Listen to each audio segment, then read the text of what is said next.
আল্লাহ নবীর সাহাবী ঘরে গিয়ে বিবিকে বলতে লেগেছে, আমার প্রাণের স্ত্রী সর্বনাশ হয়ে গেছে। কি হয়েছে, কি হয়েছে?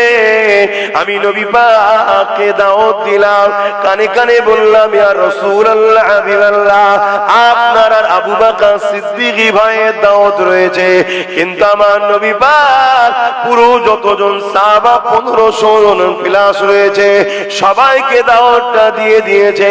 ওই সময় স্ত্রীও আল্লাহ পাকের নবীর পেয়ারা উম্মতি ছিলেন, আল্লাহ পাকের পেয়ারা বান্দি ছিলেন। তিনি বলতে লেগেছে, চিন্তা কিসের, এতে এত পেরেশান হয়ে যাবার কি রয়েছে? না না না না, এই জন্য পেরেশান হতে লেগেছে, মাত্র তো 5-6 জনের খাবার রয়েছে। স্ত্রী বলছে, তাতে কি হয়েছে? আপনি দাওয়াত দিয়েছেন কজনকে?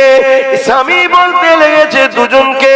আপনি 2 জনের মতো রেডি করে, যিনি 1500 জনকে দাওয়াত দিয়েছে তিনি 1500 জনের ব্যবস্থা করে নেবে।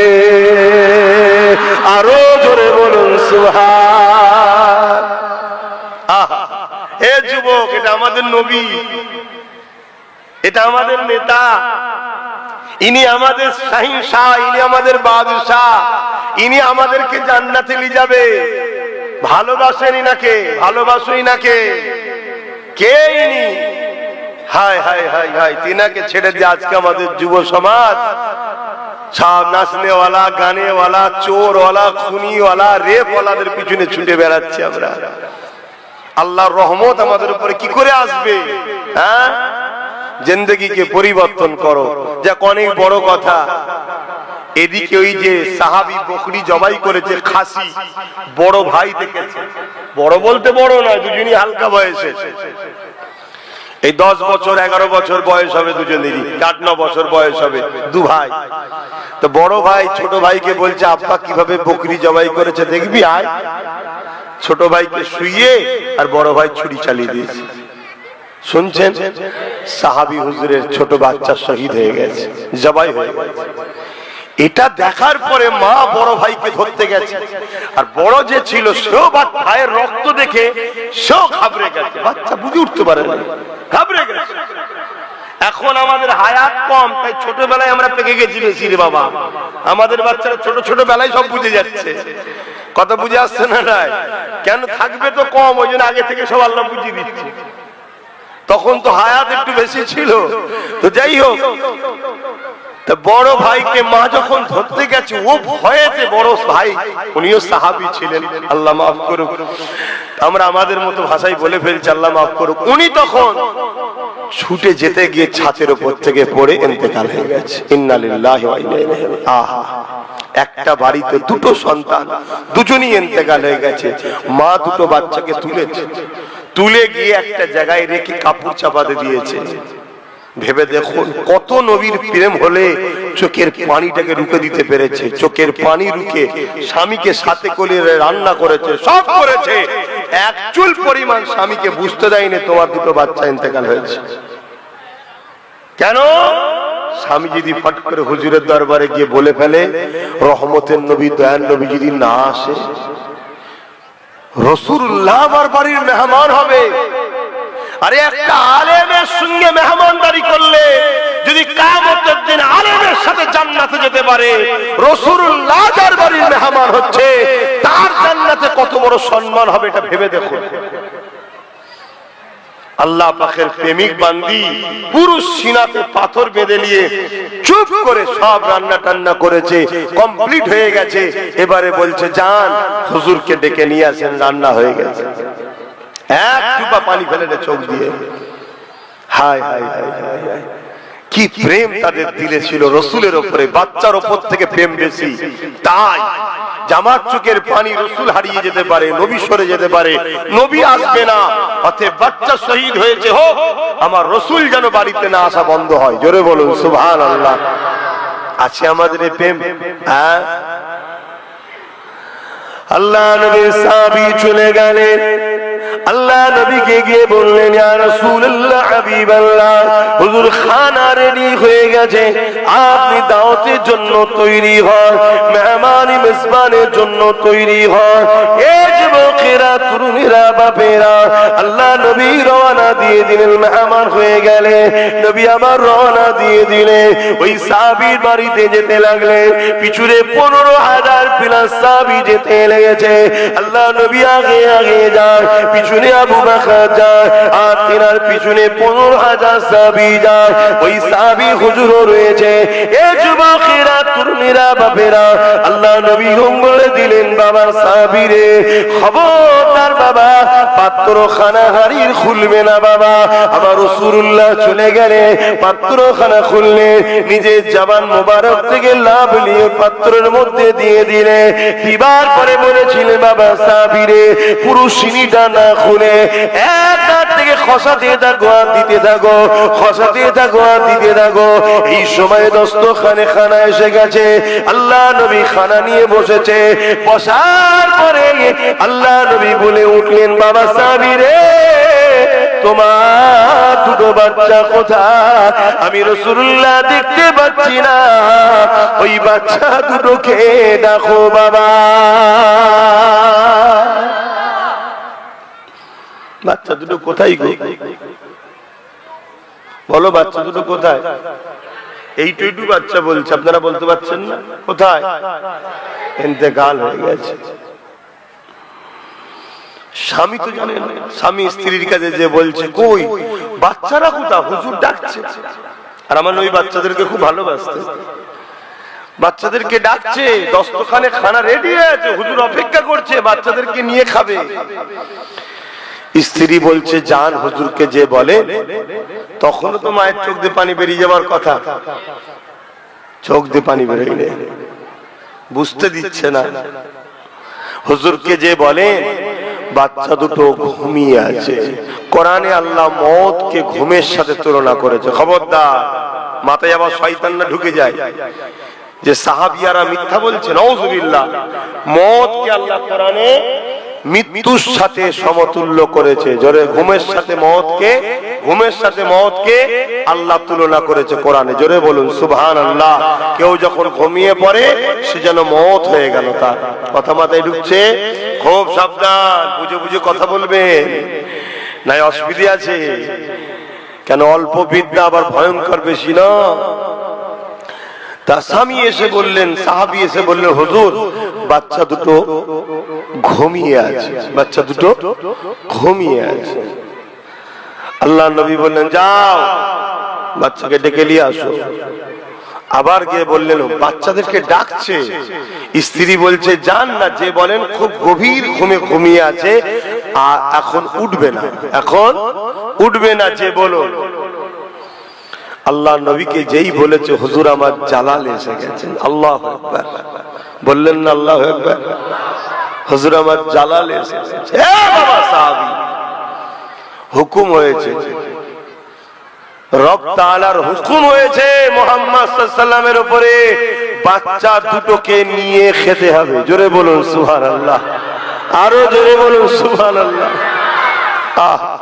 সেই নবী আমরা ভুলে গেলাম রে যুবক সেই নবী ভুলে গেলাম স্ত্রীর কাছে এসে যেই স্বামী বলেছে যে হুজুর তো বলছে হুকুম হয়েছে তুমি বলছো না কি ব্যাপার কোথায় শুয়ে আছে তখন স্ত্রীর চোখে আর পানি রাখতে পারে না বলে ফেলেছে স্বামীও তো একেবারে অবস্থা আল্লাহ নবী বললেন চলো কোথায় তোমার বাচ্চা দেখবো চলো আল্লাহ নবীকে সাথে করে নিয়ে যে ঘরে বাচ্চা দুটো রাখা আছে ওই ঘরে স্বামী স্ত্রী রাসূল পাক যাচ্ছেন যখনই পর্দার কাপড়টা সরিয়েছে আর বাপ দুটো সন্তান জবাই মানে একজন জবাই করা আর একজন ইন্তেকাল দেখ দুজনে ইন্তেকাল দেখে বাপ টলে গেছে পুরো শরীর টলে গেছে কি আল্লাহ আর আমার নবী শুধু বলে উঠলেন এ বাবু মেহমান এসেছে তোমার বাড়িতে ঘুমিয়ে আছে ওঠো সঙ্গে সঙ্গে দুটো বাচ্চা কাপড় ঝাড়তে ঝাড়তে উঠে পড়লেন জোরে বলুন সুবহানাল্লাহ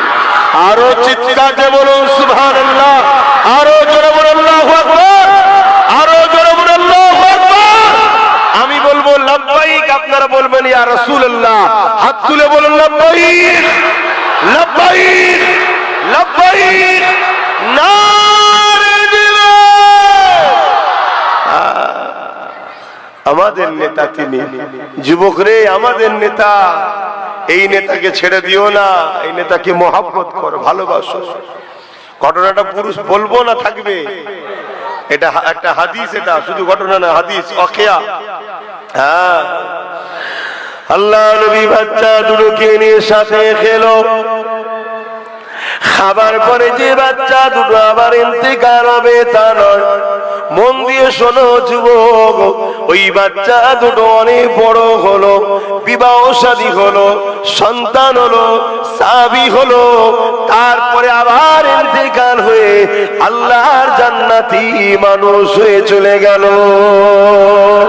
এই যুবকেরা, এটা শুধু নয়, আল্লাহ নবী খাওয়া দাওয়া হয়ে গেল।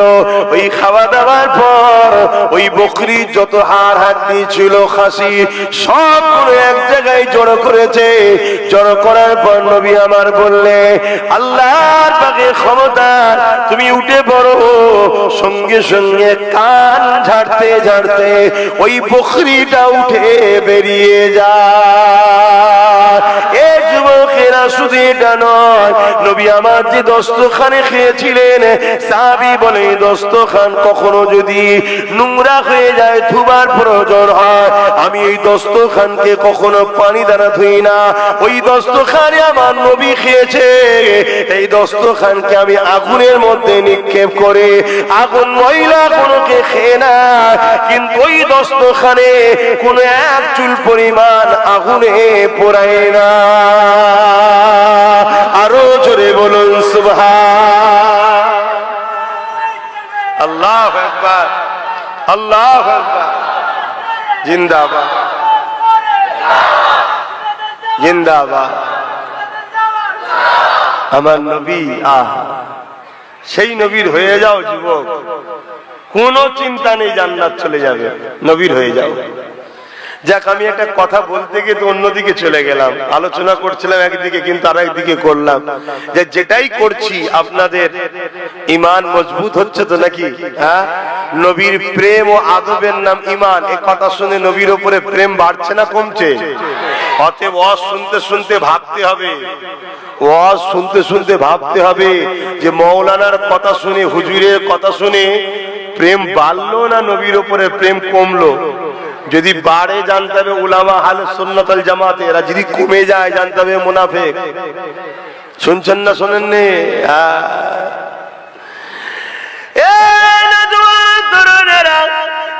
আমি ফিরে আসছি, আল্লাহ পাক আমাদের জন্য একটা মাস দিতে লেগেছে। সামনে শনিবার দিবাগত গিয়ে সন্ধ্যার পর থেকে শুরু হয়ে যাবে রমজান শরীফের মাস ইনশাআল্লাহ।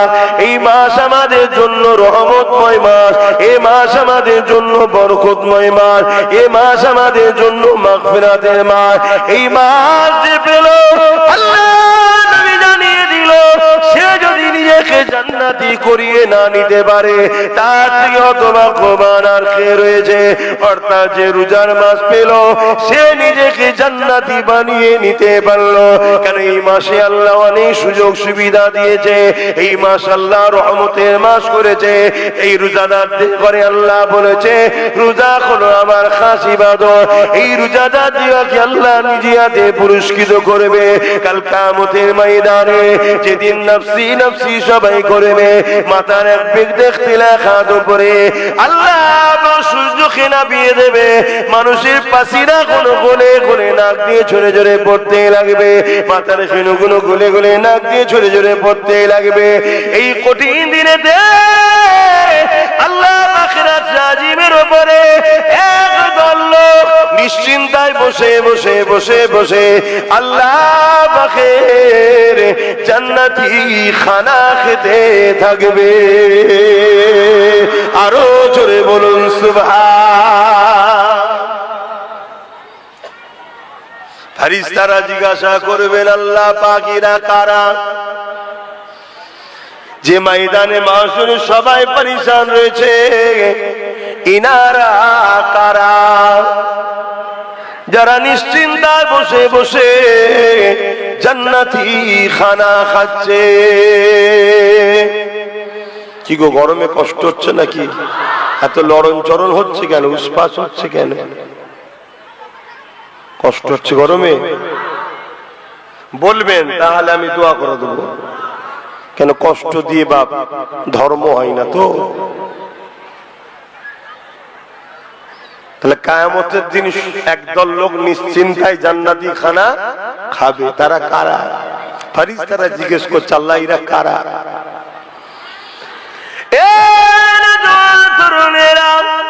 আল্লাহ পাক ওই সময় ফেরেশতাদেরকে বলতে লাগবে, ওরে আমার ফেরেশতারা, এরা হলো আমার ওই দল বান্দা বান্দি যারা দুনিয়া জমিনে রমজান মাস পেয়েছে, আমি আল্লাহ আমার খুশির জন্য রোজা রেখেছে, ইচ্ছা করে থুতুটা পর্যন্ত খাইনি। এদের কাছে অর্থ ছিল, বাজারে গিয়েছিল, অনেকে খরিদ করে খেয়েছে, কিন্তু আমার এই বান্দা বান্দি গুলো খাইনি। এরা ওই রোজার মাসের পবিত্রতা বজায় রেখে কোরআন পড়েছে, তাসবিহ পড়েছে, গালি গালা ঝগড়া ফাসাদ করেনি। রোজার মাসকে গুরুত্ব দিয়ে রোজা যেমন রেখেছে, নফল ইবাদতে কাটিয়েছে, তাসবিহতে কাটিয়েছে, নামাজে কাটিয়েছে, কোরআন তেলাওয়াতে কাটিয়েছে। আমার ফেরেশতারা হালাল পয়সা দেখে যার যেমন সামর্থ্য ছিল, আমি আল্লাহ আমার খুশির জন্য ইফতারের ব্যবস্থা করেছে। আর ইফতারের সময় যখন হয়ে গেছে, ওই সময় ইফতারকে সামনে করে নিয়ে বসে আছে, দরুদ শরীফ পড়তে লেগেছে, সুবহানাল্লাহ পড়তে লেগেছে, আল্লাহু আকবার আলহামদুলিল্লাহ বলতে লেগেছে। আমার ফেরেশতারা ওদের পেটে খিদে ছিল, তথাপি ওরা খাইনি, সামনে খাবার রয়েছে। যদি কেউ খেত, কেউ বাধা দিবার ছিল না, যদি কেউ খেত, কেউ রুকানো ছিল না। আমার পয়সায় আমি খাবো, কেউ রুকা রয়েছে, কেউ রুকতো না।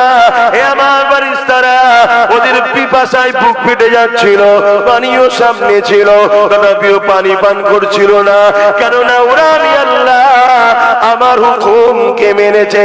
আমি আল্লাহ বলেছি খাবি না, জান বেরিয়ে যাবার সম্ভাবনা হয়েছে, তথাপিও খাইনি রে ফেরেশতা। আমি আল্লাহ আমাকে খুশি করার জন্য রোজা রেখেছিল, আজকে কঠিন দিনেতে আমি আল্লাহ তাই ওদেরকে নিশ্চিন্তায় বসিয়ে বসিয়ে জান্নাতি খানা খাওয়াচ্ছি। আরো জোরে বলুন সুবহান। বলো যুবকরা, রোজা রাখো তো নাকি? একটু হ্যাঁ কি না বলো।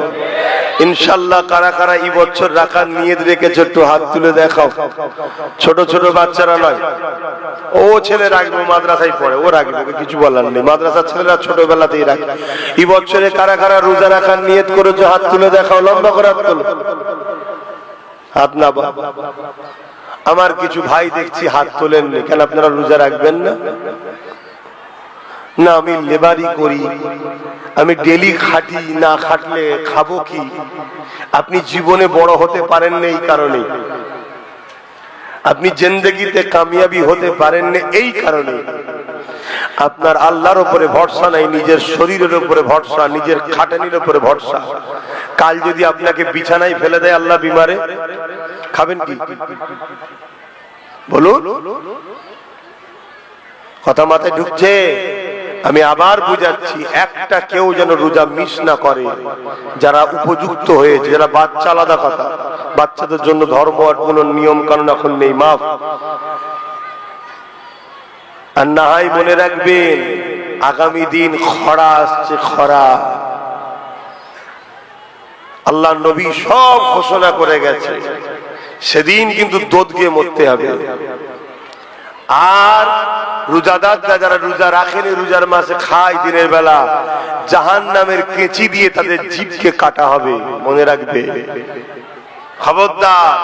অনেকে আছে ভ্যান চালিয়ে খায়, লেবারি করে, একেবারে গরিব মানুষ জানি, কিন্তু মনে রাখবে আল্লাহর খুশির জন্য তুমি রোজা রাখো, আল্লাহ তোমাকে রিজিক গায়েবী সাহায্য করবে রোজার মাসে। জোরে বলুন সুবহানাল্লাহ। আরে বিশ্বাস করে রাখো তো। আল্লাহ আমি রাখছি, আপনি আমার রুজির ব্যবস্থা করে দেবেন। আমি খাটাখাটনি করতে পারছি না, রোজা রেখে কি করে ভ্যান চালাবো, কি করে রোদে মাঠে যে খাটবো? আমি রাখছি, আপনি রিজিকের ব্যবস্থা করে দেবেন। তুমি ভরসা রাখো আল্লাহর উপরে, রেখে রাখো, আল্লাহ তোমার রিজিকের ব্যবস্থা ইনশাআল্লাহ করে দেবে। জোরে বলুন সুবহানাল্লাহ। আল্লাহ অনেক বড় রে বাবা, তুমি বুঝতেই পারোনি তো।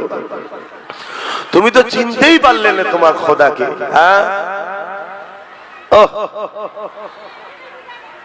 হযরতে ফরিদ উদ্দিন গঞ্জ সাখর রহমাতুল্লাহ আলাইহি একটা ওলির কথা মনে পড়েছে, একটু বলে দিই এই বিষয়টার উপরে।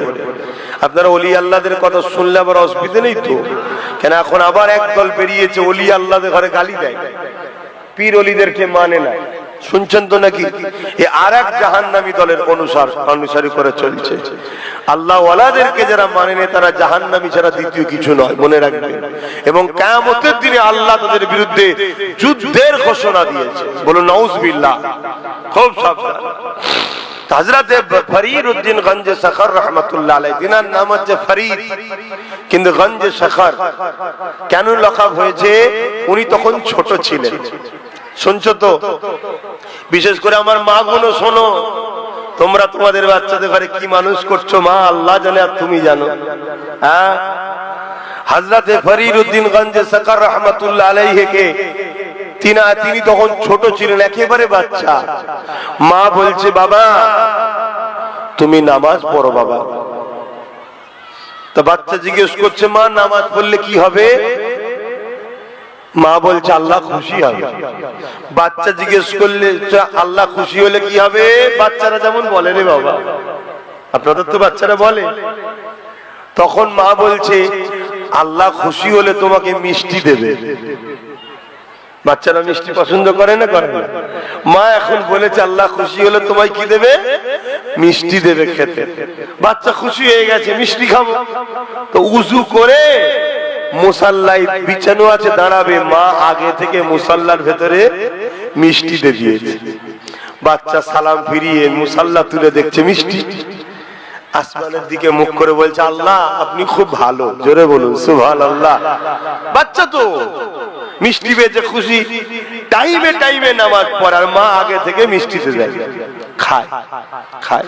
আস্তে আস্তে বাচ্চা বড় হচ্ছে, মা মিষ্টি দিয়েই যাচ্ছে, আর বাচ্চা নামাজ পড়ছে, মুসাল্লা তুলছে, খাচ্ছে, আর আল্লাহ শুকরিয়া আদায় করছে। আল্লাহ আপনি খুব ভালো, আল্লাহ আপনি খুব ভালো। মিষ্টি দিচ্ছে কে?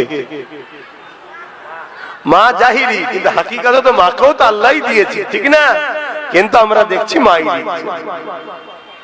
দীর্ঘদিন হয়ে যাবার পর একদিন এখন মা কাজের ব্যস্ততাতে কোন একটা কাজে জড়িয়ে গিয়ে বাচ্চা মুসাল্লায় দাঁড়িয়ে গেছে, কিন্তু মিষ্টি দেওয়া বলুন হয় না, ভুলে গেছে।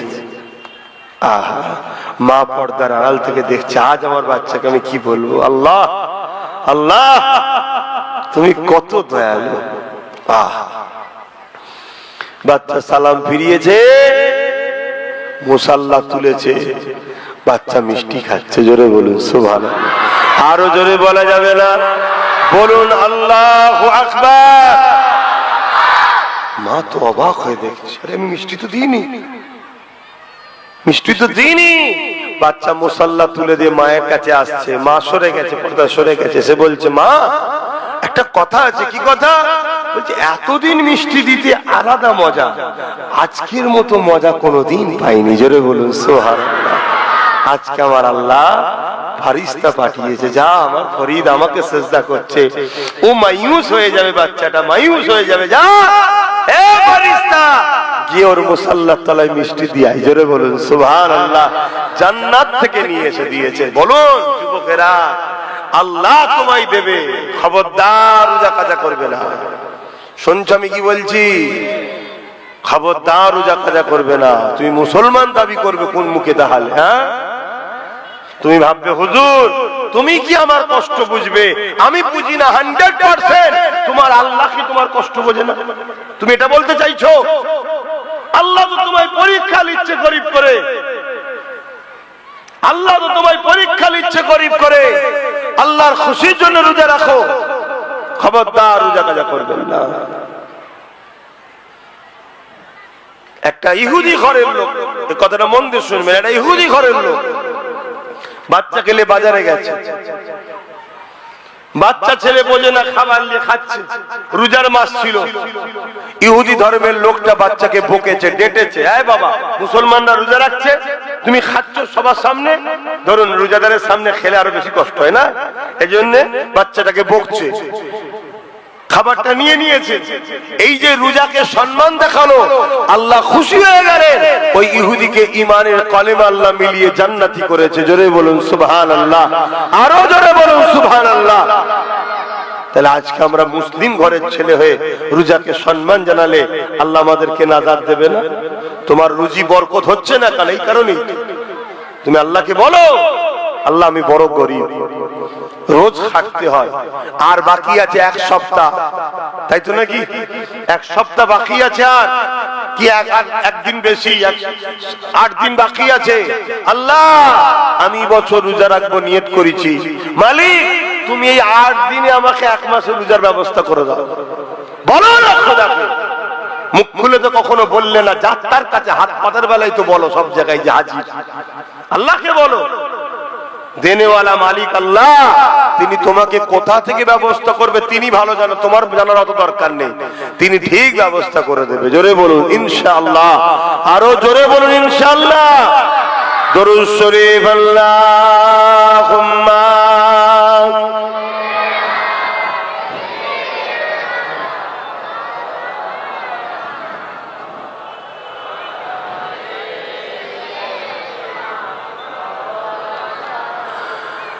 যাদের হৃদয়ে আছে আল্লাহর ভয়, তারা কবু নবী ভুলে যায় না। আল্লাহর প্রেম ছাড়া এই দুনিয়া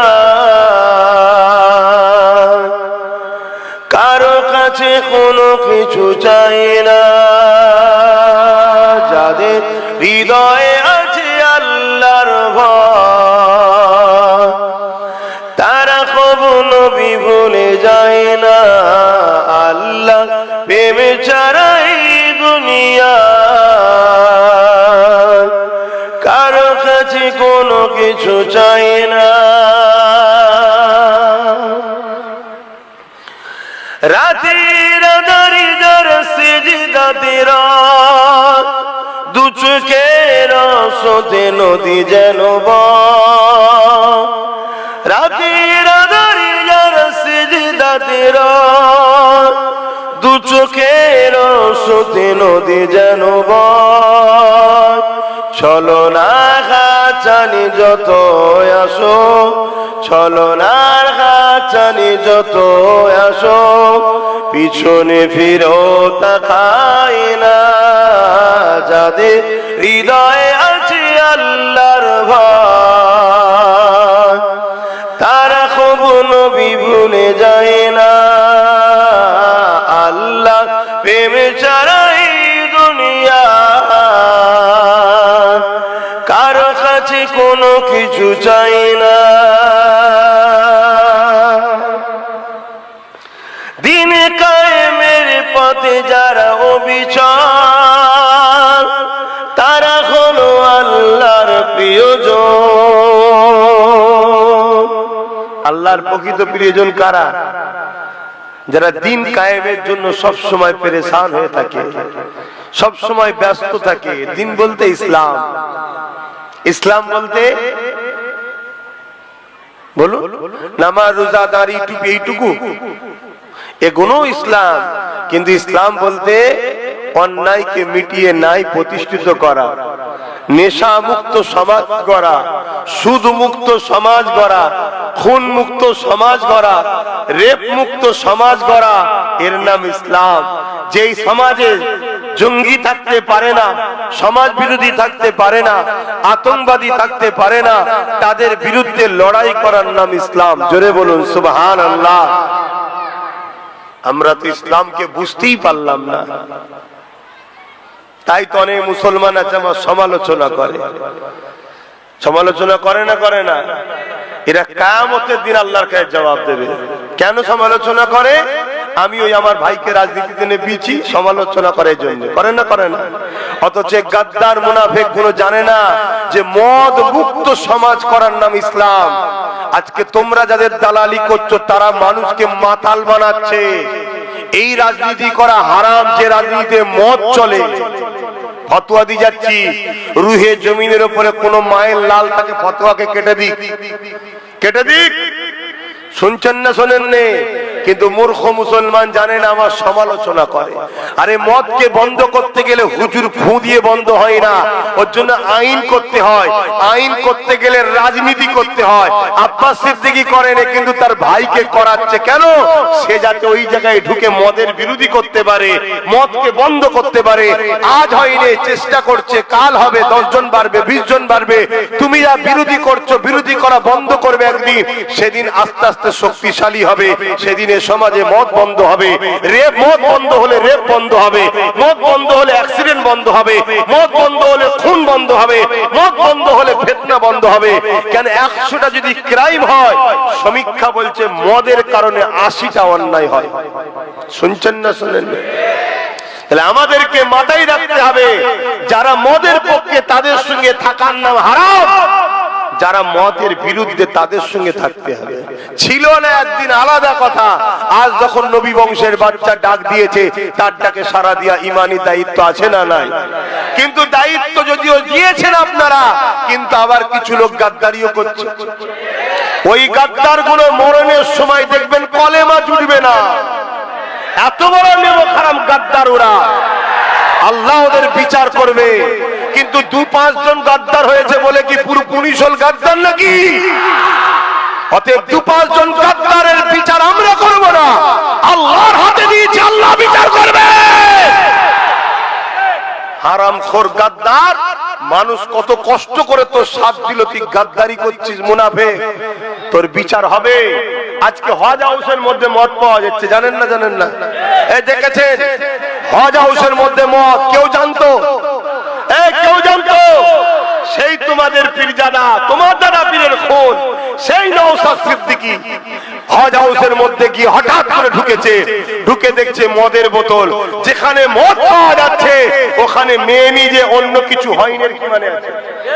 তাহলে বলো পবিত্র হজের জায়গাকে যারা এত বড় অপবিত্র করে, এদেরকে যারা সাপোর্ট করে, এরা মুনাফিক ছাড়া কিছু হতে পারে না। গাদ্দার মুসলমান দাবি করিস, গাদ্দার। হ্যাঁ, তোদের লজ্জা লাগে না? তোদের লজ্জা লাগে না? মানুষ তোদের জন্য কত কষ্ট করলো, তোরা তার সঙ্গে ধোঁকা দিলি। তোর যদি খুব কষ্ট হতো তুই বলতে পারতিস আমি ভাই সব ছেড়ে দিলাম, যা করবই না, যা। কিন্তু গাদ্দারি করলি কেন? আল্লাহ তোদের বিচার করবে। শোনে, আচ্ছা এই যে সামনে ইফতার আসছে, রোজার মাস এলে জিনিসপত্র দাম বাড়ে না কমে? এই দাম বাড়াই কারা? বলুন বলুন, যারা ক্ষমতায় থাকে তারা তো নাকি? দাম কেন বাড়ায়? এই জন্য বাড়ায়, যারা মুসলিম গরিবরা ফল কিনতে পারবে না, রোজা রাখে, ফল না খেতে পেলে দুর্বল হয়ে যাবে, অতএব রোজা রাখবে না। তাহলে এদের লক্ষ্যটা কি? আমাদেরকে ধর্ম থেকে সরানো না ধর্মে জোড়ানো? যারা ক্ষমতার জন্য আমাদেরকে ধর্ম থেকে সরাতে চাইছে, যেমন কেন্দ্রের বিজেপি সরকার আমার ইসলামকে মিটাতে চাইছে, আমার ধর্ম থেকে আমাদেরকে সরাতে চাইছে, তাই বিজেপিকে আমরা ঘৃণা করি, তাকে সাপোর্ট করি না, ঠিক না বেঠিক?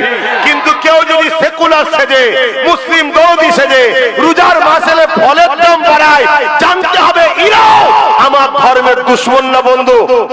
জোরে বলেন, দুশমন না বন্ধু? কিন্তু আজকে দুঃখের সাথে একটা কথা বলতে হয়, অনেক মুসলিম এমএলএ এমপি আছে না নাই?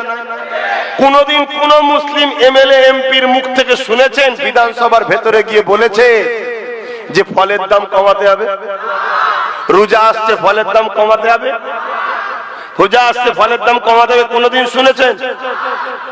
কিন্তু আলহামদুলিল্লাহ বলুন, আপনার পীরের বাচ্চা নওশাদ সিদ্দিকী এবারে বিধানসভায় গিয়ে দাঁড়িয়ে দাঁড়িয়ে বলেছে সামনে রোজা আসছে, ফলের দাম যেন বাড়ানো না হয়। তাহলে ওর পিছনে যদি আরো 50-60টা থাকে, লড়াই বাড়বে না কমবে? ওই লোকটার মাথায় একটা চাটি মার, ওই যে মার চাটি ওর মাথায় মারবি তো একজন কেউ। শুনছেন না শোনেন নে? তাহলে একা চিল্লাচ্ছে, ওর সাথে যদি আরো গোটা 50 থাকে, তাহলে ভেতরে মারপিটটা জমবে না কমবে না? একটু মাথায় ঢুকাও, মাথা মুটার মতো কাজ করুনি, মাথা মুটার মতো কাজ করুনি। কারণ আগামী দিন বড় ভয়ানক আসছে। ভারতবর্ষে একটা রাজ্য আছে উত্তরাখণ্ড, কি রাজ্যের নাম? উত্তরাখণ্ড। ওই রাজ্যে ইসলামিক আইনকে ব্যান করে দিয়েছে বিজেপি সরকার। শুনছেন না শোনেন না? ওই রাজ্যে কি আগে বিজেপি ছিল? আগে ছিল অন্য সরকার, কংগ্রেস ছিল। আজকে কি হলো? সেকুলার থেকে চেঞ্জ হলো, ঠিক না? ঠিক। কি চালু করলো?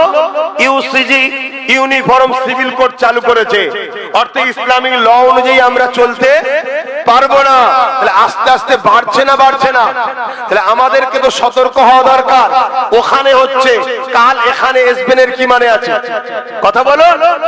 কাল এখানে আসবেনের কি মানে আছে? অতএব নিজেকে বাঁচার জন্য নিজের লাঠি দরকার। ওর হাতে লাঠি দেখে নিজে চলবো এ স্বপ্ন দেখলে হয় না, নিজের লাঠিরও দরকার আছে না নাই? তার প্রমাণ তো বললাম, এতদিন অনেক মুসলিম এমএলএ এমপি ছিল, ঠিক আছে, অমুসলিমরা নাই বলেন আলাদা কথা। মুসলমান এমএলএ মন্ত্রী এমপি কোনদিন বলেছে শুনেছেন যে ইফতারের দাম কমাতে হবে? একটা গেছে দাদা পীরের খুন, সে কিন্তু চিল্লাচ্ছে, কেন? ওর মধ্যে ঈমান আছে, ওর মধ্যে ঈমান আছে। তাই বলবো বাপ, বিছখানে কথাটা বললাম কেন? ওরা ক্ষমতার জোরে আমার ধর্মকে মিটাতে চাইছে। তাই আমি ধর্মগুরু ঘরের ছেলে চাই, বা ধর্মগুরু হিসাবে আমি আপনাদেরকে বুঝাবো, ধর্ম বাঁচাতে গেলে লুহা দিয়ে লুহা যেমন কাটতে হয়, তেমন আমরা যেমন আলেম উলামারও দরকার, ঠিক তেমনই যারা আইন তৈরি করছে ধর্মকে মিটাবার জন্য, আমাদেরও আইনকে ডিফেন্স করার জন্য আইনের লোকের দরকার আছে না নাই? এটা মাথায় ঢুকাও, এটা মাথায় ঢুকাও, খুব সাবধান হও। তো